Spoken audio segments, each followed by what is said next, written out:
The 12th Black Crusade rages on. Abaddon, War Master of Chaos, presses his advantage against the beleaguered Imperials. Yet the tenacious resistance of the Imperial Navy, led by Admiral von Ravensburg, has so far held the line. In the bloodiest campaign ever waged by the Despoiler, the forces of Chaos have scored successes, but victory has so far eluded them. The Gothic War will be waged for control of the Blackstone fortresses, one of which Abaddon has already claimed. The God Emperor's faithful soldiers cannot let these precious stations fall into enemy hands. By 144 of M41, the 12th Black Crusade had raged on for years. The beleaguered Gothic sector, cut off by warp storms, was crawling with Chaos fleets. Information, however, was far from reliable. The Ordo Hereticus's best guess was that Abaddon had brought to bear somewhere between 8 and 20 warfleets. Each of these armadas was led by a powerful warlord who had cemented their reputation within the Eye of Terror. The simple truth was that any of these Chaos fleets was more than a match for any battle group under von Ravensburg's command. To no one's surprise, the greatest threat by far was Abaddon's own host. Boasting the greatest number of battleships, it also contained 3 key assets: the Gloriana-class Vengeful Spirit, the world-ending Planet Killer, and a recently captured Blackstone fortress. Von Ravensburg simply did not have an answer to any of those 3 threats. The only thing that might have stood him in good stead would have been his own remaining Blackstone fortresses. Yet the ease with which Abaddon had captured the first put their effectiveness in severe question. The Imperials were quite obviously outgunned. Thus, Ravensburg turned to the Red Priests of Mars for salvation. Usually aloof and unbearably inhuman, they had so far done their duty to the Imperium with an unusual lack of recalcitrance. Once again, their assistance came refreshingly swiftly. The Tech Priests generously offered the services of one of their installations near the Lucatar system. This station had long been busy with the research of more efficient weaponry, and was now working at full capacity. In a rare show of cooperation, the Martians shared their secrets. Glimpsing into the bygone eras of the Great Crusade and the Dark Age of technology, the Red Priests managed to supply Battlefleet Gothic with more efficient starship drives, stable void shields, and lethal weaponry. Unfortunately, only a few Loyalist ships would be refitted, with only a marginal impact on the overall war effort. The loss of knowledge between the days of the Emperor and the 41st millennium was simply too great. Von Ravensburg's hopes of a fully refurbished fleet were well and truly dashed when Abaddon's fleet fell upon Lucatar Station. Commodore Vandez, in charge of the defense, was staggered at the sight of Abaddon's fleet. A man of considerable experience, the Commodore realized that to stay was suicide. Ordering a well-executed fighting retreat, Vandez abandoned Lucatar Station to its fate. A few Imperial ships volunteered to delay the enemy for as long as they could. Amazingly, some of them even managed to reach the enemy Blackstone fortress. Their efforts, however, were in vain. No shipborne weapon in Vandez's understrength fleet could hope to put a dent in such a void-faring monster. After annihilating the Imperial rearguard, the Blackstone fortress opened fire on the Adeptus Mechanicus station, wiping it out in moments. Commodore Vandez and his remaining vessels beat a swift retreat to the Brinaga system. There they formed up around the only place that might offer them a chance, Blackstone Fortress 6. Vandez must have known that the battle stations were compromised, but the Commodore simply had no other card to play. The only thing he could hope for was that whatever Abaddon had used to capture his first Blackstone Fortress was a one-off thing. Unfortunately for the Loyalist, this was far from the case. Making use yet again of the Hand of Darkness and the Eye of Night, the War Master rendered Blackstone 6 inoperable. Vandez and his men were slaughtered as the tens of thousands aboard the now useless fortress looked on in horror. Once the Void battle was over, the Black Legion boarded the fortress and claimed it in the name of Chaos. A second Talisman of Vol was now under Ezekiel's control. It seemed that nothing could stand against the Black Legion. Admiral Ravensburg was running out of options. He and Inquisitor Horst attempted to devise a plan to recapture the Blackstone fortresses, but to no avail. As things stood, the War Master held all the cards. This was confirmed a few months later, when Abaddon attacked the Phalaris system, where Blackstone Fortress 1 was located. The Imperial defenders were at first optimistic about their chances. They sent word to von Ravensburg that the War Master had committed a mistake. Instead of taking a more circumspect approach, he had positioned his fleet in such a way that he would have to brave the system's mighty orbital defenses before reaching Blackstone 1. Phalaris had recently been refurbished during the Mechanicus' ill-fated efforts for just such an eventuality. Even 2 mighty Blackstone fortresses would not be enough to punch through so much firepower. Unfortunately for the Loyalists, Abaddon's understanding of the Talismans of Vol far outmatched that of the Mechanicus. For the first time since the fall of the Eldar Empire, the fortresses were used as intended. Orbiting just out of range of Phalaris' defensive systems, the Void Stations combined their awesome power. The last thing broadcast by the defenders on Phalaris was a massive joint energy surge coming from the 2 installations. Imperial scout ships would later find the planet stripped of its atmosphere and bereft of all life. The War Master had killed yet another planet and taken hold of his 3rd Blackstone station. So the Gothic War raged for 5 Terran years, with precious few Loyalist victories. Yet still, the Imperial Navy refused to submit to Abaddon. Despite his overwhelming advantages, the despoiler simply could not break Battlefleet Gothic. The ebb and flow of war saw systems fall and be recaptured one after the other. By the year 147, the Lycides subsector was almost entirely in the hands of the forces of chaos, making it the linchpin of their operations. On both sides of the conflict, millions perished, making this one of the bloodiest conflicts in Imperial history. For 5 years, Ravensburg relied on the skill and experience of his admirals, stalling the despoiler in the hopes that the warp storms would subside. Ironically, some of Abaddon's worst defeats were suffered not at the hands of the Loyalists, but of the Orc freebooters infesting the Cyclops cluster. If the green-skinned savages were not hell-bent on attacking Imperial vessels as well, they might have been some of Ravensburg's greatest allies. Still, the freebooters disrupted the heretic fleets enough for the Imperials to stage some effective counterattacks. These encouraging successes convinced von Ravensburg to change his tactics. The Admiral was done fighting a defensive war. The God Emperor only knew when the warp storms would finally subside. Simply delaying the inevitable in the hopes of reinforcements was no longer acceptable. If the Gothic sector were to fall, Ravensburg would take as many of his cursed enemies with him as possible. First on Ravensburg's list were the piratical scum plaguing the sector and hampering his war effort. Besides the Orc freebooters, Eldar corsairs and human brigands littered the stars. Ravensburg had had enough of fighting 2 enemies at once. Pirates such as these had always infested the Gothic sector, but ever since Abaddon's incursion, these vultures had tripled their anti-imperial actions. Called wolf packs by Ravensburg's subordinates, these bands of reavers hunted everything small enough for them to sink their teeth into. Isolated starships and precious convoys filled with vital supplies were their prey of choice. Thanks to Abaddon, these human and Xenos vultures had enjoyed unprecedented freedom. The Orcs and human elements had gotten especially bold. For the first time in generations, they had gathered the courage to attack Imperial planets directly. More than a dozen minor cities and settlements were sacked and looted, worsening an already dire situation. Even the best-led convoys were hard-pressed to break through the countless blockades set against them. If their captains had the stomach to stand up to the savagery of the Orcs, they would fall to the cunning of the Eldar. If they had the skill to avoid the human pirates, they would succumb to the depravity of the heretics. Millions of citizens had already perished due to famine or hardship because of these attacks. Every time a convoy was pillaged, a city starved. More than once, this situation led to costly rebellions. On the besieged hive world of Stranavar, no less than 3 hive cities revolted against their imperial governor. It was no use explaining to more than 100 billion starving souls that the navy simply could not spare more ships. By the time an imperial convoy heroically broke through the heretic blockade, the crippling lack of water and apocalyptic violence had killed off more than 90% of the population. The dangerous supply issues even threatened to erode the discipline of the navy itself. The Imperium's orbital dockyards were running low on everything from fuel to ammunition. Every time a Loyalist ship attempted to repair and resupply it, it would leave with barely half of what it needed. There was fierce competition among Loyalist captains to obtain ammunition, rations, or fuel. If this situation were allowed to continue, Abaddon's victory was assured.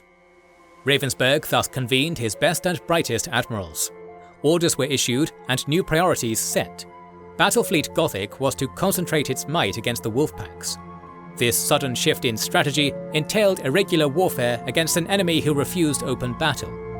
Ravensburg would have to rely on the skills of his subordinates now more than ever. Time was of the essence. Every second and every ship spent fighting the pirates allowed Abaddon to make new gains. If the Imperium spent too much time fighting the bandits, the Gothic sector would be lost to the archenemy. Yet to wage war on the pirates was to wage war on hunger itself. By the year's end, the leaders of Battlefleet Gothic would rid their sector of the plague of piracy. The time had come for one of the most stunningly effective anti-piratical campaigns the Imperium had ever waged. The first and most elusive threat was the Eldar Corsairs. The Ordo Xenos heavily suspected the presence of a craft world, trapped by the warp storms somewhere in the sector. The Eldar, usually hesitant to engage in open warfare, had become fierce, like a cornered beast. The issue, as always with these accursed aliens, was to track them down. In this difficult campaign, the capable Admiral Spire would distinguish himself. Out of all of Ravensburg's subordinates, Spire would have by far the greatest effect on curbing Eldar piracy. His weapon of choice, however, would be diplomacy rather than macro cannons. Spire saw his opportunity when an Eldar fleet, under Prince Eldrathane, unexpectedly voxed for aid. An Orc fleet had cornered Eldrathane, and he was desperate for any form of assistance. Another admiral might have followed strict Imperial xenophobic protocols and annihilated both alien fleets. Yet Spire saw the bigger picture. Joining the fight alongside the Eldar, he struck a bargain with the Xenos prince. In exchange for assistance, Eldrathane promised to persuade the other Corsair leaders of his race to scale back their anti-imperial activities. To cement their newly found alliance, Eldrathane also shared a worrying vision from his Farseer. One of Ravensburg's subordinates, Captain Orar, had secretly fallen to chaos, along with most of his men. After confirming the accusation with Ravensburg and Inquisitor Horst, Admiral Spire received permission to move against the fallen captain. The combined Eldar human fleet fell upon Okar's ships, wiping them out without mercy. These early campaigns created a grudging respect between both races. In exchange for continued Eldar support during the war, Spire even promised to help them retrieve the spirit stones of their many fallen. The height of their cooperation occurred when Abaddon, wary of this alliance, ordered a massive assault upon an Eldar webway gate. Once again, Admiral Spire and Prince Eldrathane fought side by side, pushing back the heretics. The awesome firepower of the Imperial ships of the line, combined with the unrivaled speed and skill of the live Eldar vessels, proved too much for the forces of Chaos. Thanks to his foresight, Admiral Spire had largely eliminated the Eldar threat. Furthermore, he had managed to turn the Xenos into an invaluable ally, and scored the first major Imperial victory of the Gothic War. This early success in the war against piracy led to a cascade of further victories. Admiral von Ravensburg next set his sights on the Orc freebooters. Unsurprisingly, the Greenskins did not share the Eldar's penchant for secrecy and stealth. As such, locating their stronghold proved much easier. True to their nature, the Green Brutes had established themselves in a massive space hulk, the Colossus, near an asteroid field. They used this space hulk as a mobile space station. Like bees from a hive, hundreds of Orc vessels would fly out to reave and pillage across the sector. Of course, the Orcs had also taken care to decorate the hulk in their fashion. Thousands of guns and totems dedicated to Gork and Mork pockmarked its many surfaces, promising death to any who dared to approach. Admiral Spire was once again tasked with dealing with this threat. All too happy to meet their foe head-on, the Orcs rushed out and engaged Spire in a massive void battle. Their leader, Captain Crash Cruise, was as giddy as an Orc could be. This was a golden opportunity to test drive his beloved space hulk. Leading from aboard the Colossus, the enterprising Orc fired everything he had at Spire, from zap guns to torpedoes to mega guns. Reports even indicate some unfortunate grots were thrown at Imperial windows to block their view, with little success. But Crash Cruise had an ace up his sleeve. The Orcs had managed to loot an ancient Exterminatus-grade cyclonic torpedo. The captain's mech boys had then improved it in Orky fashion, producing a terrifying superweapon. At the height of the battle, Crash Cruise ordered his boys to fire the weapon, only for it to spectacularly self-destruct, annihilating the space hulk and removing the Orc freebooters from the board. Admiral Spire's tech priests assured him that this desecration of blessed technology had angered the machine god and predictably malfunctioned. Members of the Ordo Xenos, however, might argue that the weapon functioned exactly as the mech boys intended. Whatever the truth, three things were certain. Another decisive Imperial victory had been scored, the Orcs aboard the Space Hulk died happy, and Crash Cruise's superweapon produced almost enough Decker. The final item in Ravensburg's war against the pirates was the human elements. truly the most vile and hateful of the list. One could expect Xenos to act true to their nature, but to see fellow humans betray their emperor in his hour of need was unforgivable. Unfortunately for the Loyalists, they had proven remarkably well coordinated. Setting aside the usual differences of thieves and murderers, dozens of wolf packs had gathered in Quinrock's Sound. Thanks to this unprecedented level of cooperation, the pirates had turned from an irregular force into a credible threat. Years of reaving and plunder had seen their arsenal increase to a worrisome degree. Furthermore, many captured Imperial war vessels now filled their ranks. This scum needed to be tracked down and rooted out before the shipping lanes of Quinrock's subsector could be secured. Lord Admiral Ravensburg appointed Admiral Maundark to eliminate the threat. Proving himself a cunning and skilled leader of men, Maundark decided to use the pirates' greed against them. Putting together a large, seemingly undefended convoy, he lured the wolf packs into attacking. Unable to resist such a tasty morsel, the pirates took the bait and fell upon the transport vessels. Maundark then sprung his trap. The cowardly pirates, excited at the prospect of attacking undefended merchantmen, suddenly found themselves surrounded by a massive armada. Maundark had utilized his considerable influence and logistical skills to assemble an impressive fleet from various battle groups. No less than 5 capital ships, each a marvel of firepower, spearheaded his attack. In the one-sided massacre that unfolded, the crafty admiral ordered that at least one pirate ship be spared. Maundark's navigator was then tasked to track the vessel, as it unknowingly led the Imperial fleet straight to its base.